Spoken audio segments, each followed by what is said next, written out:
बिस्मिल्लाहिर्रहमानिर्रहीम। अस्सलाम वालेकुम प्यारे दोस्तों आप देख रहे हैं डिस्कवर ओरिजिनल और मैं हूं असद। इससे पहले आप इस कहानी की 13 इकसात सुन चुके हैं। अब किस्त 14 मुलाहिजा फरमाए। लेकिन अगर अभी तक आपने हमारे चैनल को सब्सक्राइब नहीं किया तो हमारे चैनल को सब्सक्राइब कर लें और बेल आइकन को क्लिक कर लें ताकि आपको तमाम वीडियोस मिलती रहा करें और साथ ही हमारी वीडियो को लाइक किया करें और शेयर भी किया करें। साथ ही आप तमाम दोस्तों से एक छोटी सी दुआ की अपील है कि आजकल मैं एक बहुत बड़ी परेशानी में मुब्तला हूं जिसने मुझे आज चारों तरफ से जकड़ रखा है। परेशानी का यह आलम है कि न दिन को चैन है और न रात को सुकून। आप तमाम दोस्तों से दुआ की अपील है कि रब्बे पाक परवरदिगार से दुआ करें कि अल्लाह करीम जो मुझ पे परेशानी नाजिल हुई है इसे दूर करे और मुझे इस मुसीबत से निजात दिलाए ताकि मैं भी सुकून का सांस ले सकूं। उम्मीद करता हूं कि आप तमाम लोग मेरे लिए दुआ करेंगे। ये परेशानी मेरे कद से बहुत बड़ी है। मैं लड़खड़ा कर गिरने लगा था कि उसने थाम लिया और फिर कोई चीज़ मेरे सर के पिछले हिस्से पर बहुत जोर से लगी और इस बार तारीकी मुकम्मल हो गई थी। मुझे होश आया तो सर में शदीद दर्द था। मतली की कैफियत हो रही थी। मैं जिस जगह पड़ा हुआ था वो नम और गीली थी। मुझे अपने चेहरे और बालों पर भी नमी महसूस हो रही थी, मगर सबसे तवज्जो तलब दर्द था। मुझे मालूम था कि सर की ज़रब पर दिमाग अपनी हिफाजती झिल्ली के अंदर हिल जाता है और इंसान बेहोश हो जाता है। दिमाग आर्जी तौर पर शऊर का काम छोड़ देता है और खुद को होने वाले नुकसान से बचाने की कोशिश करता है। जब मुनासिब समझता है तो शऊर को बेदार कर देता है।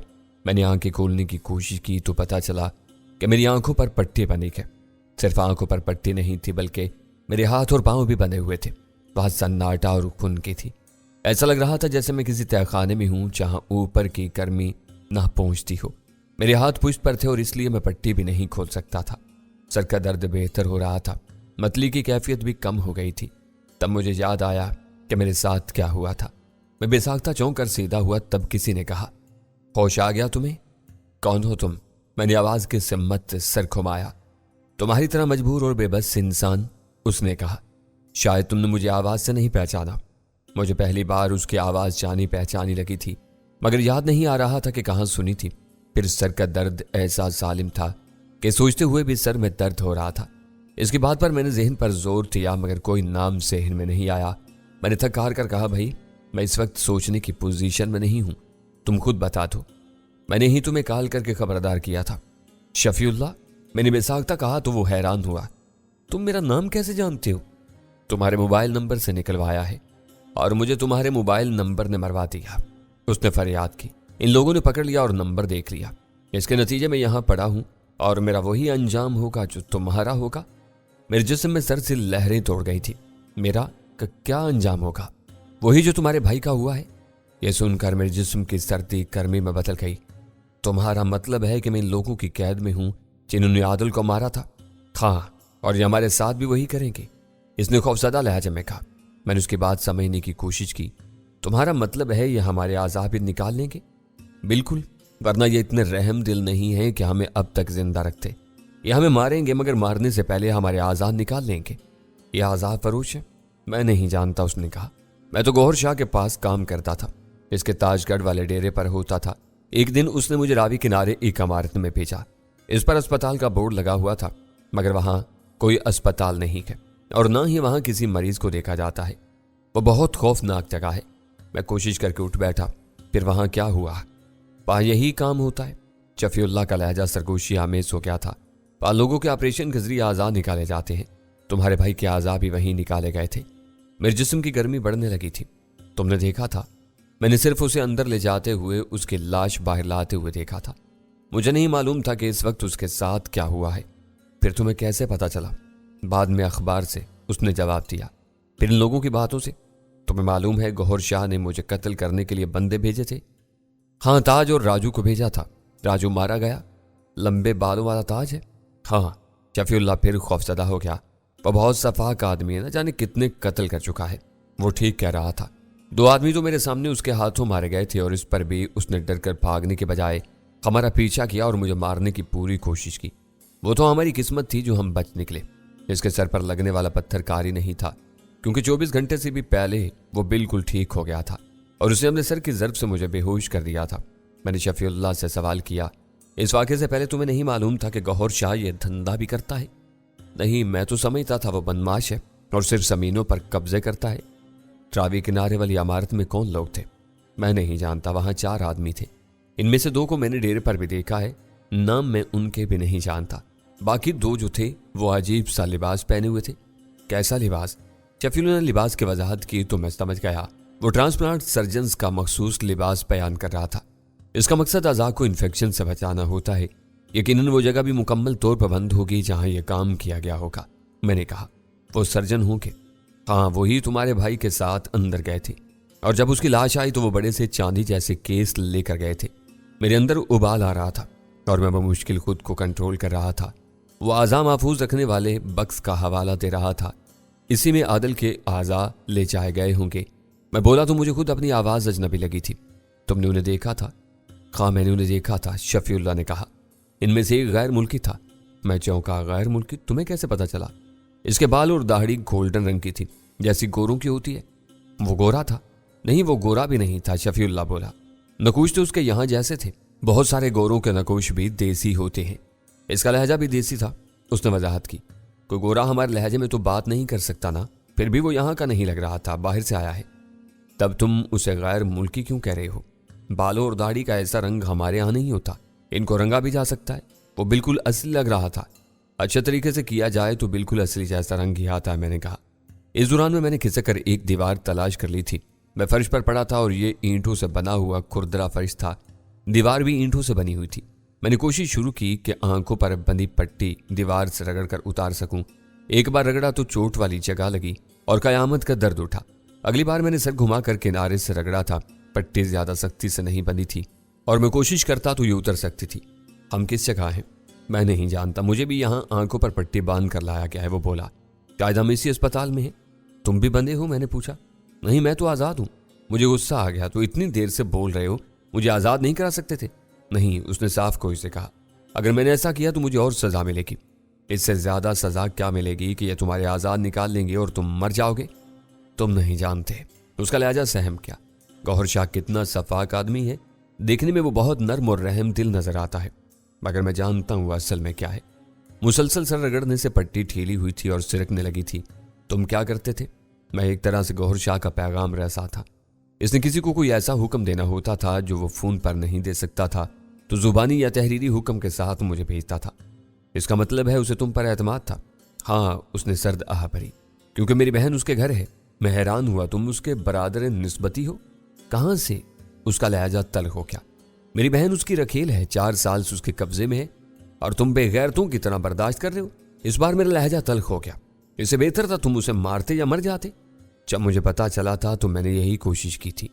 गौहर शाह की किस्मत अच्छी थी, वो बच गया और मुझे मेरी बहन ने बचा लिया, वरना आज मेरी हड्डियां भी नामालूम कब्र में गल चुकी होती।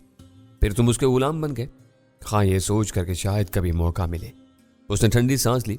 फिर मुझे तुम्हारी सूरत में मौका मिला था और मेरा ख्याल था कि तुम पुलिस की मदद ले सकोगे, लेकिन तुम खुद आपन से। मुझसे हमाकत हुई। मैंने भी ठंडी सांस ली। अब तुम्हारी बहन तुम्हें नहीं बचा सकती। मेरा तो ख्याल है मेरे किए का अताब उस पर भी आएगा। इसी बहाने गौहर शाह उससे जान छुड़ा लेगा।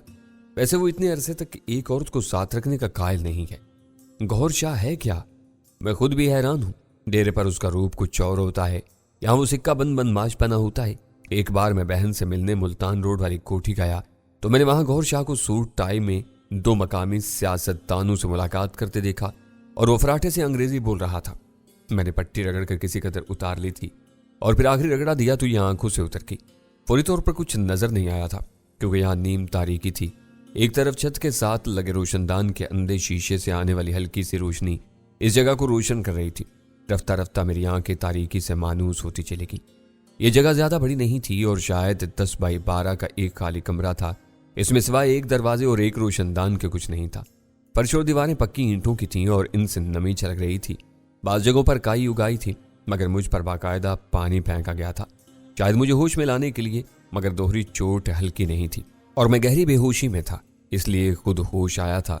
मेरा ख्याल था कि शफीउल्लाह बड़ी उम्र का आदमी होगा, मगर वो मुश्किल से 20-22 बरस का नौजवान निकला। सांवला रंग और नकूश की सख्ती बता रही थी कि उसका ताल्लुक निचले तबके से है। लहजे से वो किसी कदर पढ़ा लिखा लग रहा था। मैंने उसे पूछा, वक्त क्या हुआ है? सुबह का वक्त है। उसने कहा तो मैं हैरान रह गया। मैं कल शाम 5 बजे के आस पास में बेहोश किया गया था। अगर अभी सुबह हुई थी तब भी कम से कम 6 बज रहे थे, और इसका मतलब है कि मैं 13 घंटे बेहोश रहा था। यह बेहोशी का गैर मामूली वक्फा था। आमतौर से इंसान इतनी देर बेहोश रहे तो उसकी जिंदगी को खतरा लाहक हो जाता है। दूसरी सूरत में सिर्फ दवा की मदद से आदमी को 8 घंटे से ज्यादा बेहोश रखा जा सकता है। दवा का असर भी 8 घंटे से ऊपर नहीं होता है, और आमतौर से आदमी इतने वक्त में होश में आ जाता है। होश में आने के बाद मेरे सर में दर्द जरूर था, लेकिन मुझे अपनी कैफियत खराब महसूस नहीं हुई, और अब मैं तकरीबन चाको चौबंद था। इसका मतलब था कि बेहोशी का तुरानिया मसनूई तरीके से बढ़ाया गया था। मैंने उसे पूछा, तुम कब लाए गए हो यहाँ? कल रात 9 बजे के आसपास, उसने कहा। पकड़ तो उन्होंने उस वक्त लिया था जब मैंने तुम्हें आखिरी बार कॉल की। मैं डेरे पर था, फिर ये मुझे यहाँ ले आए। मैं कब आया? अभी कोई 3-4 घंटे पहले। इससे पहले मैं कहाँ था? मैंने सोचा और इससे कहा, मुझे खोल दो, हम यहाँ से बाहर नहीं जा सकते, इसलिए तुम्हें कोई कुछ नहीं कहेगा, और अगर किसी ने कहा तो मैं कह दूंगा कि मैंने खुद को खोला है। वो कमरे में दूसरे कोने में बैठा हुआ था। मेरी बात पर उसने सोचा और उठकर मेरी तरफ आया। उसने पहले मेरे पाँव की बंदिशें खोलना चाही, मगर मैंने रोक दिया। नहीं, पैरों की मैं खुद खोल लूंगा, तुम सिर्फ हाथ की गिरहें ढीली कर दो, मैं कोशिश करके खुद खोल लूंगा, इस तरह तुम पर इल्जाम नहीं आएगा। उसने ऐसा ही किया, गिरहों को इतना ढीला कर दिया कि मैंने जरा कोशिश की और मेरा एक हाथ निकल आया। इसके बाद 1 मिनट में मैं आजाद हो गया। मैंने अपने हाथ रगड़े जो बंदिशों से सुन्न हो गए थे। तब मेरी तवज्जो बाईं कलाई के जोड़ पर गई। वहां सुरिंजों के 2 निशानात थे, और मेरी दाईं पिंडली में भी तकलीफ हो रही थी। पहले मैं इसे बंदिश की वजह से समझा था, मगर अब एहसास हो रहा था कि पिंडली के साथ कुछ हुआ था। मैंने पतलून का पांचा ऊपर किया और पिंडली को किसी की तरफ मोड़ कर देखा। यहाँ मुझे खासा वाज़ेह स्याह निशान नजर आया, जैसे मोटी सुई पिंडली में दाखिल की गई हो और तकलीफ अंदर तक हो रही थी। अब मेरी समझ में आया कि मेरी बेहोशी का तुरानिया इतना कैसे बढ़ा था। मुझे यकीनन बेहोश रखने के लिए दवा इंजेक्ट की गई थी। मेरी कलाई से घड़ी और जेब से तमाम पर्स समेत सब निकाल लिया गया था। पर्स में सिवाय कुछ रकम और विजिटिंग कार्ड्स के कुछ नहीं था।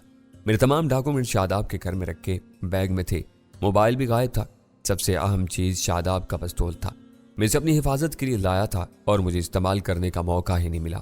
ताज ने मुझे खाली हाथ ही से नॉक आउट कर दिया था। मुझे प्यास लग रही थी क्योंकि मौसम बहरहाल गर्म था। यहाँ खुनकी थी, मगर मौसम की खुनकी भी थी जो गला खुश्क कर रही थी। मैंने शफीउल्लाह से पूछा, बाहर कोई है? कोई ना कोई होगा, उसने सर हिलाया। मैं दरवाजे की तरफ बढ़ा तो उसने जल्दी से रोका। ये क्या कर रहे हो? मुझे प्यास लग रही है। पानी तो नहीं मिलेगा, कोई अजाब आ जाएगा? अजाब हमारी किस्मत में होगा तो वैसे भी आ जाएगा। मैंने कहा और धात के बने दरवाजे को लात मारी। इसकी आवाज करख्त और बुलंद थी। इसका फौरी असर हुआ और किसी ने बाहर से पूछा कि ये? बोलने वाला मर्द था मगर लहजा लहरा रहा था। आराम नाड़वे, पानी चाहिए, मैंने जवाब दिया। अपना ही पी लेना, बोलने वाले ने मकरू हंसी के साथ कहा। मैंने मुश्तिल होकर दरवाजे पर लात मारी। क्या तू अपना ही पीता है? बकवास न कर, वो गुर्राया, मगर उसकी उराहट ऐसी थी जैसे कोई बिल्ली गुर्राए। अब लात न मारी। मैंने फिर लात मारी और गुस्से में गाली दी। थाती शीट बेपनाह शोर कर रही थी और इस बंद जगह पर शोर हमारे कानों को लग रहा था। यकीनन उसको कानों को भी लग रहा होगा।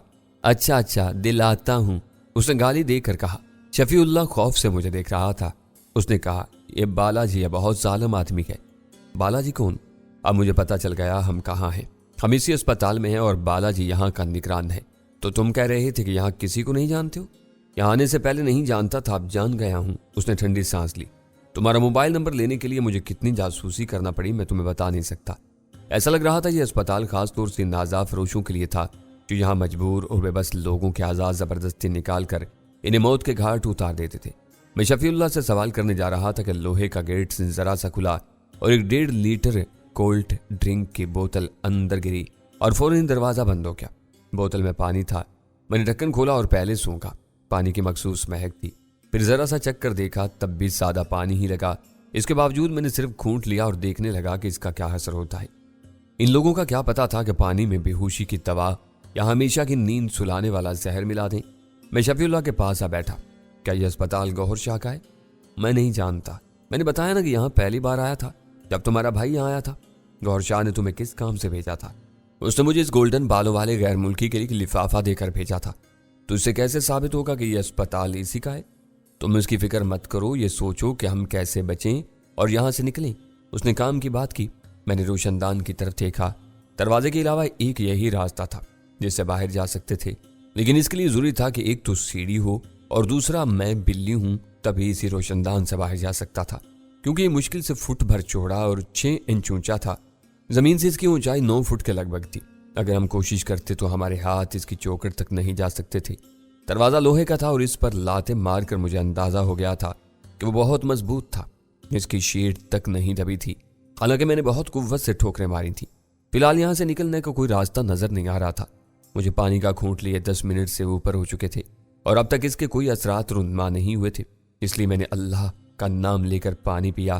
फिर शफीउल्लाह ने मुझसे बोतल लेकर पिया और पूछा, कुछ अंदाजा है कि हमें यहाँ क्यों रखा गया है? तुमने ही तो कहा है कि हमारे आज़ाद निकालना चाहते हैं। मेरा मतलब है कि देर क्यों कर रहे हैं? मैं अगरचे पुरस्कून था मगर अंदर से परेशान जरूर था। मैं ऐसे दुश्मन की कैद में था जो मेरे भाई को मार चुका था और अब मुझे मारना चाहता था। शफीउल्लाह के सवाल पर मैंने गौर किया और फिर चौंक कर अपने जिस्म पर सिरिंजों के निशानात के बारे में सोचा। तब एक रूंगटे खड़े कर देने वाला जवाब मेरे जहन में आया था। मैंने शफीउल्लाह की तरफ देखा, शायद इसलिए कि ये अभी ऐसे गाहक तलाश कर रहे हैं जिनको हमारे आज़ाद लग सके, तब तक ये हमें जिंदा रखने पर मजबूर हैं। क्या मतलब? हर शख्स के आज़ाद हर शख्स को नहीं लग सकते, बल्कि इनमें टिश्यू मैच होने चाहिए। और भी कुछ पेचीदगियां होती हैं। जब तक ऐसे अफराद नहीं मिल जाते जिनको हमारे आज़ाद लग सकते हैं, तब तक ये हमें जिंदा रखने पर मजबूर हैं। अगर ये अभी हमारे आज़ाद निकाल लें और आगे इनको ऐसे अफराद ना मिलें तो कुछ घंटों के बाद ये आज़ाद बेकार हो जाते हैं। समझ लो कि 24 घंटे का वक्त भी नहीं होता है। इसलिए ये पहले ऐसे अफराद तलाश करेंगे और उसके बाद हमारे जिस्मों से आज़ाद निकाल कर इन्हें इन अफराद के लिए ले जाएंगे। वो खौफजदा और पुरतजस्सुस हो गया। ये कैसे मालूम होगा कि इन लोगों को हमारे आज़ाद लग सकते? खून और टिश्यूज का मैच होगा। जब ये एक हद तक मिल जाएंगे तो फैसला होगा। मैंने कहा और बाजू और पिंडली के निशान दिखाए। इन्होंने खून और पिंडली से हड्डी के गोदे के सैंपल लिए हैं। तुम्हारे भी लिए होंगे? उसने सर हिलाया। हाँ, मेरे पाँव में जो इंजेक्शन खोपा था उसकी सुई बहुत मोटी सी थी। इससे बहुत तकलीफ हुई थी और अब तक है। शफीउल्लाह सेहतमंद नौजवान था। इसका कद 5 फुट 8 इंच और वजन तकरीबन 70 किलोग्राम होगा। इसके होंठ साफ रंग के और मुंह साफ था, यानी उसे कोई उल्टी सीधी चीज खाने की आदत नहीं थी, इसलिए उसके आज़ाद भी बेहतरीन हालत में होते। शायद इसीलिए उसे मौत के घाट उतारने की बजाय यहाँ भेज दिया था। मरता वो वैसे भी, लेकिन अब वो आराम के साथ गुठलियों के दाम भी चाह रहे थे। यही सलूक मेरे साथ होता। मैं खड़ा हुआ और इससे कहा, सुनो, हमें कुछ करना होगा। ऐसे हाथ पर हाथ रखकर बैठे रहे तो फिर मौत का फरिश्ता ही आएगा। हमें क्या करना चाहिए? मुझे इस रोशनदान तक जाना है तो मुझे सहारा दो। वो कैसे? दोनों हाथों से झूला बना दो, मैं इस पर पांव रखकर चढ़ूंगा। मैंने समझाया तो उसने सर हिलाया और खड़ा हो गया। मैंने जूते उतारे और दायां पांव इसके हाथों पर रखकर इसके शाने थामते हुए ऊपर हुआ और फिर दीवार का सहारा लेकर रोशनदान की चौखट पर हाथ जमा लिए। मेरा वजन 70 किलोग्राम से ज्यादा था, इसलिए वो ज्यादा देर बर्दाश्त नहीं कर सकता था। मैंने उसे कहा, मुझे छोड़ दो। नहीं, ठीक है, अब आसान है। तुमने ऊपर से पकड़ लिया है तो इतना वजन नहीं है। मैंने शीशे से बाहर देखने की कोशिश की। यह अंधा शीशा नहीं था बल्कि गंदा शीशा था। इस पर बरसों की गर्द जमी थी जिसने उसे अंधा कर दिया था। मैं इसे अंदर से साफ कर भी देता तब भी बाहर से साफ करना मुमकिन नहीं था, इसलिए जोर लगाकर मैंने उसे घुमाया। यह बीच से खुल जाने वाला पट था जो आमतौर से पुराने तर्ज के रोशनदानों में लगा होता है। इसके खुलते ही सामने से रोशनी का रेला आया था और मेरी आंखें चंद लम्हे के लिए चकाचौंध हो गईं।